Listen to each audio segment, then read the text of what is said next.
James thought he knew his wife, Sophie, inside and out. They'd been together for almost 2 decades, long enough for him to feel like they shared an unspoken language, a quiet trust that didn't need constant reassurance.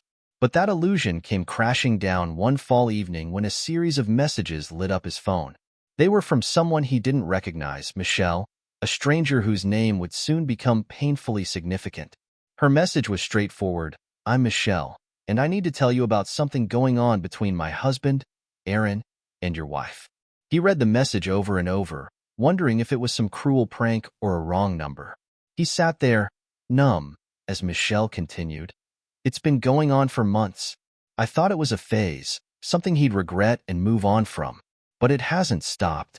Michelle attached screenshots of texts she'd found, snippets of conversations between Sophie and Aaron that left little room for doubt.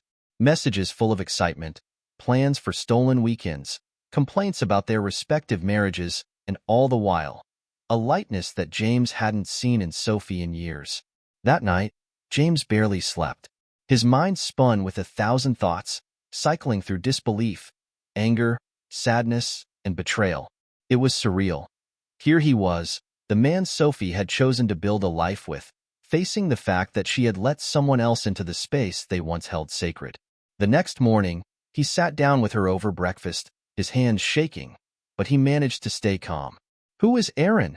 he asked, his voice measured, betraying nothing of the chaos inside him. Sophie's reaction told him everything. Her face went pale, her hands froze mid-movement, and a long silence fell between them. She finally looked up, her eyes wide, and for a fleeting moment, he saw fear. Fear of being exposed, fear of losing everything. I don't know how to explain this," she began, her voice trembling. But in that moment, James realized he didn't need her explanations. The truth lay between them like a shattered mirror, fragments reflecting back memories of laughter, intimacy, and companionship, now tainted. James hadn't expected the wave of grief that followed his confrontation with Sophie. After that initial shock, the reality hit like a second blow. He was losing the life they had built together. Every room in their home felt different, tainted by the knowledge of her betrayal. They had built their world together, raised their son, picked out the wallpaper in the living room, planned for a future that suddenly felt hollow. Sophie tried to explain, but her words sounded hollow, empty. She claimed that it had started as a friendship, an innocent connection that got out of control. But as she spoke, James realized he wasn't listening. Every sentence felt like another layer of deception. He couldn't believe he'd been so blind, so trusting, and that she had betrayed him so deeply. Their teenage son, Liam, was home from school when he found James packing his suitcase that evening. "Dad, what's going on?" he asked, his eyes wide, sensing the tension in the air. James wanted to shield Liam from the truth, but he also knew that there was no way to hide what was happening. So he sat Liam down and told him that he was going to stay with his grandparents for a little while, that he needed some space to figure things out. The next few weeks were a blur. James moved into his parents' small house, an hour away from his own home, but it felt like another world entirely. He hardly ate, hardly slept, replaying everything Sophie had said, wondering how he'd missed the signs, how he'd allowed himself to trust so completely. It wasn't just anger at her. It was anger at himself, at the years he had devoted to someone who'd tossed their life together aside for a thrill. One evening, he got a call from Michelle, Aaron's wife. It was the first time they'd spoken since her initial message. She wanted to check on him, she said, to see how he was coping. But as they talked, it became clear that she was struggling too, just as lost and hurt as he was. Her voice was soft, hesitant, and James felt a strange kinship with her, a stranger who understood the same deep, gnawing pain. Their conversations became a sort of refuge, a space where neither of them had to pretend. They shared stories of how they'd met their spouses, what they had loved about them once, and what they now hated. Each call left James with a bittersweet sense of connection, a feeling that maybe, just maybe, he wasn't entirely alone in this. But that didn't mean the pain went away. It clung to him, a constant shadow that seemed to follow him everywhere. And despite the comfort he found in talking to Michelle, he couldn't help but feel a pang of guilt, a sense that he was somehow betraying Sophie, even though she was the one who had betrayed him first. James didn't expect Michelle to become his lifeline. What began as occasional messages turned into long phone calls, late into the night. He found himself looking forward to hearing her voice, drawn to the way she seemed to understand his pain without needing it explained. With her, he didn't have to pretend. He didn't have to be okay. For a while, he kept this growing connection to himself. When Sophie texted, as she sometimes did, he ignored her messages, leaving them unread. He was tired of the endless apologies and attempts at reconciliation, the offers to talk things out and find closure. It all felt hollow now, but still, guilt tugged at him. How strange it was, he thought, that Sophie's actions had somehow filled him with this strange sense of betrayal and resentment, while he was the one feeling guilty for talking to someone who simply understood. One night, during a long drive home from work, he pulled over and called Michelle, who answered almost immediately. Her voice was soft, steady, as if she were waiting for him. They talked about everything and nothing, the small details of their days, things they had done with their kids. And then, unexpectedly, Michelle laughed. It was a quiet, hesitant laugh, as though she'd almost forgotten how. "You know," she said, her tone shifting to something more reflective, "I spent so long wondering what I did wrong, wondering what he saw in her that he didn't see in me." There was a pause, and James could hear her breathing, steady but full of an unspoken sorrow. "But talking to you, I don't know, James. It's like, for the first time, I feel like I'm not alone in this." He felt a strange warmth at her words, a spark of something he hadn't felt in weeks, a sense of worth, a feeling that he wasn't the damaged, discarded piece of his former life. "You aren't alone, Michelle," he said, his voice firm despite the rawness of his emotions. "We're in this together, you know?" Trying to pick up the pieces, they fell into a silence that felt less painful than usual, each of them held in a quiet understanding. But even as they shared these moments, a part of James was scared. He was scared of where this could lead, of what it might mean. He was afraid of complicating his already broken life, afraid of what his feelings toward Michelle might say about him. When he finally hung up, the silence of his parents' house felt more suffocating than usual. Alone in the dim light of the living room, he thought of Sophie, of the life they'd built and then shattered. And for the first time since it all began, he wondered if maybe, just maybe, this broken path could lead him somewhere new. It was a gray Saturday afternoon when James heard a knock at his parents' front door. He opened it to find Sophie standing there, looking smaller somehow, like the weight of everything had finally pressed down on her. She held a plastic grocery bag in one hand, twisting its handles as she shifted her weight nervously. James felt a mix of emotions, surprise, resentment, and a pang of pity he hadn't expected. "James," she began, barely meeting his gaze. "Can we talk? Just for a little bit." He hesitated, glancing back at the empty living room. His parents were out, and he wasn't sure he could handle this conversation without their quiet presence in the background, the subtle reassurance that he wasn't entirely alone. But he stepped aside anyway, letting her in. He didn't know what to say, so he waited, watching as she sat down on the edge of the sofa, her shoulders slumped forward. She took a shaky breath, looking down at the bag in her hands. "I brought you some of your things. Just things you left behind." She pulled out a faded baseball cap, a paperback he'd been reading, and a few scattered items, small reminders of the life he'd left behind. "Thanks," he said quietly, accepting the items and setting them aside. He wanted to ask her why she was really here, but he could see the answer in her tired eyes. After a long silence, Sophie finally spoke, her voice a whisper. "I don't know how to fix this, James. I don't know how I got here. I thought I was happy, you know? And then somehow, I lost track of everything that mattered." He could feel the words bubbling up in him, the questions he'd kept locked inside. Why? Why did you do it? Why him? But instead, he just looked away, his jaw tight. He couldn't bear to hear her try to justify it, to frame it as something more complicated than what it was. "Do you even understand what you did to us? To Liam?" he finally asked, his voice breaking. "We were building a life together, Sophie. We were supposed to be a family." She nodded, her face crumpling. I know, and I can't take it back. I'm so sorry, James. I don't expect you to forgive me. I just wanted to see you, to talk to you one more time. Maybe to understand if there's any chance you can forgive me someday.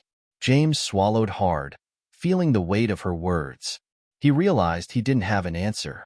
Part of him wanted to lash out, to make her feel every ounce of pain she'd inflicted. But he couldn't. He was just too tired. As Sophie sat there, looking fragile, he felt the bitterness begin to soften, just a little. Maybe someday, he said, barely able to meet her gaze. It was all he could offer her now. A few days after Sophie's visit, James found himself texting Michelle again. They hadn't spoken since his unexpected encounter with Sophie, and part of him had hesitated, feeling almost guilty for reaching out. But now he needed someone who understood, who wouldn't judge his confusion. As he typed out a message, he realized how easily Michelle had become his safe place, the one person who didn't push him for answers he didn't have. Hey, he typed. Had a rough couple of days. Are you up for a call? Her response came almost instantly. Of course. Just say when. They ended up talking for hours.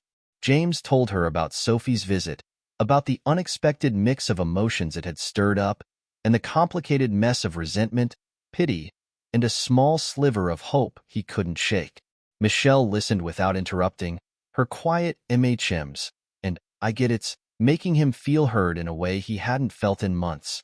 It's like, I don't want her back, he admitted. Not after everything. But at the same time, I feel like I'm holding on to something. Maybe it's just the idea of what we had, or thought we had, you know? I get that, Michelle said softly. It's the dreams you had together. That's hard to let go of, even when you know it's over. Aaron and I, we built so many dreams together, and now it feels like I have to grieve them, one by one. The sadness in her voice felt like an echo of his own. For a moment, neither of them spoke, the silence between them somehow comforting. They both knew what it was like to stand in the ruins of something they'd once held so close. After a long pause, Michelle's tone shifted, a hint of resolve breaking through. I'm thinking of moving back in with my sister, she said. Just temporarily, until I can get things sorted out. I've been living with Aaron for too long, trying to make things work when I know it's done. Are you sure? James asked, feeling a strange pang at the thought of her leaving her current life behind. Yeah, she replied, her voice steadier. I can't keep clinging to what's already broken. I need a fresh start, something for myself. I think we both do. Her words lingered with him long after they'd hung up. A fresh start, something he hadn't really allowed himself to consider. He'd been so focused on the betrayal, on picking apart the pieces of the life he'd lost, that he hadn't once thought about what might lie beyond it. He realized, with a jolt, that the pain had blinded him to the possibilities of a new beginning. The next morning, James went for a long walk, letting the crisp air fill his lungs. For the first time since the split, he felt something stir inside him, a spark of hope that maybe, just maybe, life wasn't over. He could rebuild. Not the life he'd had with Sophie, but something different. Maybe something even better. In his pocket, his phone buzzed with a message from Michelle. Thank you for listening last night. It helps to have someone who understands. He smiled, feeling lighter than he had in weeks. Maybe a fresh start didn't have to be so scary after all. After their recent conversations, James and Michelle agreed to meet in person. It was Michelle's suggestion, and the idea left James both eager and apprehensive. They'd shared so much through their late-night talks, exposing raw feelings and deep-seated fears. But somehow, meeting face-to-face felt like crossing an invisible line, one he wasn't entirely sure he was ready for. Still, something inside him told him it was time to stop hiding and start living again. They decided to meet at a small cafe a town over, where neither of them would likely run into anyone they knew. When James arrived, he found Michelle waiting in a corner booth, tucked away from the bustling crowd. She gave him a small, tentative smile as he approached, and he felt an immediate warmth, a comfort that eased his lingering nervousness. "Hi," she greeted him, her voice soft but steady.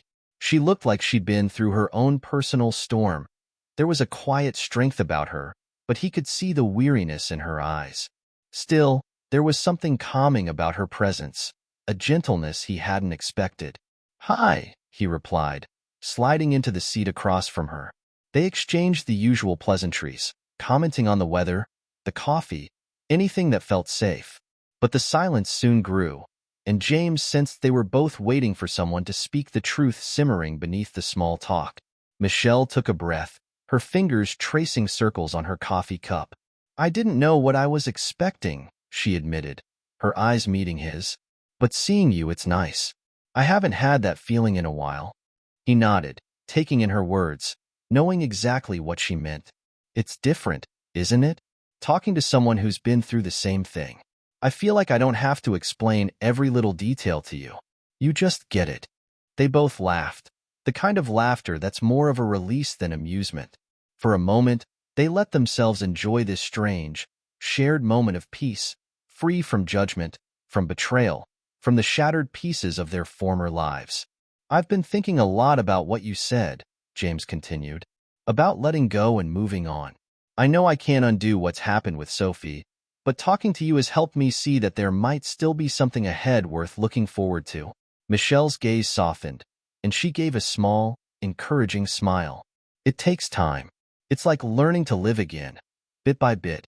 But maybe it doesn't have to be so hard if we don't do it alone." They lingered there, each feeling a fragile yet genuine bond forming. A connection that hadn't come from romantic gestures or grand promises, but from shared pain and vulnerability. In that cafe, surrounded by strangers, they talked for hours about the kind of lives they wanted to rebuild, the small dreams they'd started to piece together. They weren't talking about moving on together, necessarily, but there was an unspoken understanding that they would be there for each other, one way or another. When they finally parted, James felt a sense of quiet resolution settle over him. He'd come to realize that sometimes, healing wasn't about forgetting or erasing the pain, but about finding someone who could walk beside you as you learned to carry it. Over the next few weeks, James and Michelle continued to meet at the same cafe, sharing stories, laughter, and even the occasional silence that seemed to say more than words could. They didn't label what they were building between them. It was fragile, still wrapped in the grief of their pasts. But there was something grounding in their time together, a gentle warmth that eased the bitterness they each carried. One evening, as the leaves began to change, James decided to bring Michelle to one of his favorite spots. It was an overlook not far from town, a place he used to visit alone when he needed to think. The cliffside offered a breathtaking view of the valley below, where the early autumn colors were beginning to flare, the reds and oranges painting the trees with a beauty that almost felt surreal. As they reached the top, Michelle stopped, her gaze transfixed by the view. "This is incredible," she whispered, her voice soft with wonder. James smiled, watching her take it all in. "I used to come here when I needed to clear my head. Back when life was simpler," he said with a small chuckle, surprised at how easily he could make light of his past now, with her by his side. They stood there, side by side, the crisp evening air nipping at their faces. James noticed Michelle shiver slightly, and without thinking, he slipped off his jacket, draping it over her shoulders. She looked up at him, her expression touched by an emotion he couldn't quite place. Gratitude, maybe, or something deeper, something they hadn't yet dared to name.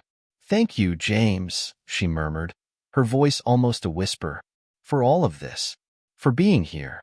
I don't think I would have gotten through these past few weeks without you." He swallowed, feeling an unexpected tightness in his throat. "Same goes for me, Michelle. I didn't realize how alone I was feeling until you showed up." They looked at each other, the silence stretching between them.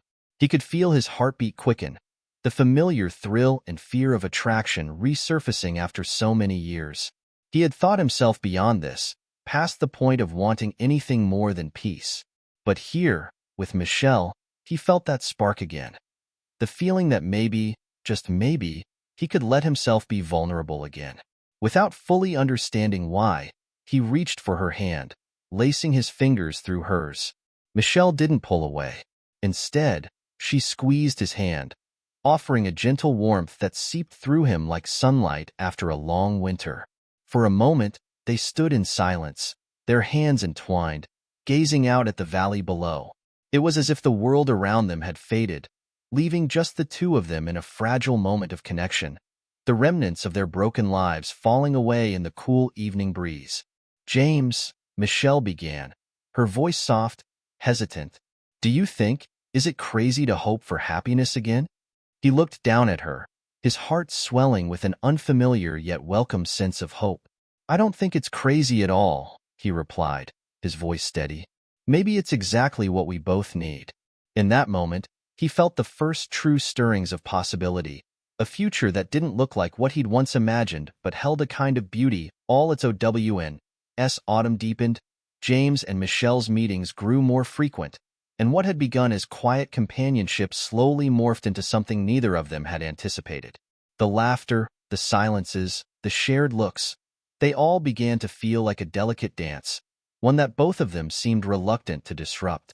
But with each passing day, their connection grew stronger, almost magnetic, pulling them closer despite the unspoken lines they'd drawn for themselves. One Friday evening, after they'd finished their coffee, Michelle hesitated as they stepped outside the cafe, her hands tucked into the pockets of her coat. She glanced up at him, her eyes filled with a mixture of excitement and uncertainty. "Would you like to come over for dinner tomorrow?" she asked, her voice barely above a whisper. "I mean, nothing fancy, just a quiet evening?" James's heart skipped a beat. Part of him knew that spending time alone with Michelle, outside of their cafe meetups, might mean crossing into new territory. But the thought didn't scare him as much as it once had. He nodded, a small smile playing at his lips. "I'd love that." The next evening, James found himself standing on Michelle's doorstep, carrying a bottle of wine and feeling a strange nervousness he hadn't felt in years. She opened the door, her face lighting up when she saw him. "Come in," she said, stepping aside to let him pass. Her apartment was cozy and warm, filled with the aroma of something savory simmering in the kitchen. The evening unfolded effortlessly, each moment filled with laughter, stories, and the gentle warmth they both craved. At some point, they moved to the living room, settling onto her couch with their wine glasses. The room was dimly lit, and a comfortable silence fell between them as they sipped their wine. James couldn't help but notice how her laughter softened the lines of her face, how her smile seemed to reach her eyes when she looked at him. And Michelle noticed the way his gaze lingered, as if he were seeing her in a way she hadn't been seen in a long time. "James," she began, her voice soft, "I don't know what this is, but I do know it's helped me a lot." He set his glass down, meeting her gaze with a quiet intensity. "It's the same for me, Michelle. I never expected, well, I never thought I'd feel this way again." Her breath caught, and he saw something flicker in her eyes, a mixture of relief, hope, and a tinge of fear. They were both standing at the edge of something new, something that terrified them, but something they couldn't walk away from. Slowly, he reached out, brushing a strand of hair from her face, his fingers lingering for a moment. She didn't pull back, her eyes meeting his in a silent acknowledgement. And before either of them could second-guess, their hands found each other, and he leaned in, capturing her lips in a gentle, lingering kiss. The world seemed to fall away, leaving only the two of them in the quiet warmth of that moment, their shared grief and longing dissolving into something that felt, if only for that instant, like peace. When they finally pulled back, Michelle let out a shaky breath, a smile breaking across her face.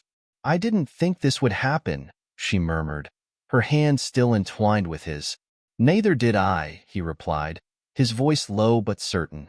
"But maybe it was always meant to."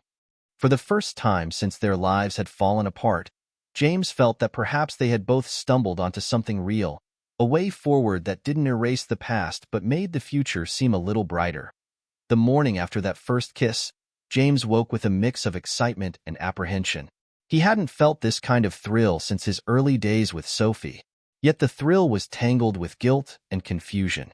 He knew that what he was feeling for Michelle was real, but he also feared they were rushing into something born of shared pain rather than genuine connection. That evening, they met again, taking a long walk through the park. They spoke quietly about their feelings, voicing fears they hadn't fully acknowledged even to themselves. "I just don't want us to be each other's escape," James confessed, his voice gentle. Michelle nodded, her expression thoughtful. I don't want that either. But maybe this, whatever we're feeling, isn't just escape. Maybe it's healing. They walked hand in hand, both committing to take it slow, to respect each other's past while exploring what the future could hold. Over time, James felt ready to share his growing connection with Michelle with his closest friends and, eventually, his son, Liam. Sitting across from Liam in the living room, James chose his words carefully, knowing that this might be difficult for him to accept. There's someone I've been spending time with, he began, watching Liam's expression closely. Liam was silent for a moment, then nodded slowly. If she makes you happy, Dad, then I'm okay with it. Relief washed over James, knowing he had his son's support. He wanted to ensure that Liam felt involved, understanding that this new relationship didn't mean he was abandoning his past but building something new. When word of James's relationship with Michelle reached Sophie, she reacted with hurt and anger. She called him one evening, her voice laced with resentment. Already moving on, James? She asked. He took a deep breath, remaining calm. Sophie, I'm moving forward. It doesn't mean what we had didn't matter. They ended the conversation on strained terms, but James felt lighter, recognizing that he was finally free of the responsibility for Sophie's feelings. His life was his own again, no longer bound by her choices or guilt. As the holiday season approached, James and Michelle decided to spend Thanksgiving together, each inviting their families. It was the first time their lives fully intertwined, and the gathering was marked by a sense of warmth and renewal. Liam bonded with Michelle's niece, and Michelle's sister welcomed James warmly. James found himself savoring each moment, realizing that he was creating new memories unmarked by past pain. In the laughter and connection around the dinner table, he felt a glimmer of the family he'd thought he'd lost. Despite the happiness they were building, James and Michelle both faced moments of doubt, questioning if their relationship was strong enough to withstand the memories and scars of their pasts. Late one night, as they lay side by side, Michelle voiced her fears. What if I'm just a reminder of what you lost? James took her hand, his gaze steady. No, you're a reminder that I'm still here, still capable of love. They held each other in the quiet darkness, and slowly, the doubts receded, leaving them with a newfound trust in what they were building. The following spring, James decided to make a significant gesture, a symbol of his commitment to moving forward. He invited Michelle to join him on a weekend getaway to the mountains, a place neither of them had been before.